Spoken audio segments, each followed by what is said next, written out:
போயிட்டு வாங்க, யோசிச்சு முடிவு பண்றோம்னு சொல்லியிருக்காங்க. இவர் ஒரு நேர்காணல்ல நீங்க அரசியலுக்கு வருவீங்களா உதய் அப்படின்னு ஒரு ஒரு ஒரு நெறியாள் கேட்குறாங்க.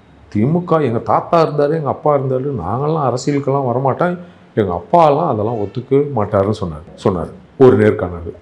அப்புறம் என்ன சொன்னார், தேர்தலில் நின்று வெற்றி பெற்றார். நீங்கள் அமைச்சர் பதவியெல்லாம் கேட்பீங்களா? ஐயோ அதெல்லாம் மூத்தவர்கள்லாம் இருக்கிறாங்க, கட்சியில் பெரிய பெரிய ஆளெல்லாம் இருக்காங்க, அவங்களெல்லாம் விட்டுட்டு தலைவர் அப்பா இல்லை, எங்கள் தலைவர் அவங்களுக்கு தான் முக்கியத்துவம் கொடுப்பாரு, எனக்கு கொடுக்க மாட்டாருன்னு.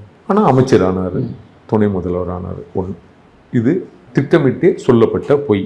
அது மட்டும் அல்லாது நீட்டை மத்திய அரசால் மட்டும்தான் நீக்க முடியும் என்பது கூடவா திரு அரசியல் வாரிசான மன்னர் வாரிசான திரு உதயநிதிக்கு தெரியாமல் போனது? அந்த நீட்டை நீக்குகிற சூட்சமும் எங்களுக்கு தெரியும், நீங்கள் ஓட்டு போட்டு எங்களை ஆட்சியில் அமர்த்தி விட்டால் நீட்டை நாங்கள் நிச்சயமாக நீக்கி விடுவோம் என்று ஒரு பெரிய பொய்யை திரு உதயநிதி சொன்னார். ஒரு செங்கல்லை எடுத்துக்கொண்டு எய்ம்ஸ் எங்கே எங்கேன்னு ஒரு செங்கலுக்குள்ளே தேடிக்கொண்டிருந்தார் திரு உதயநிதி.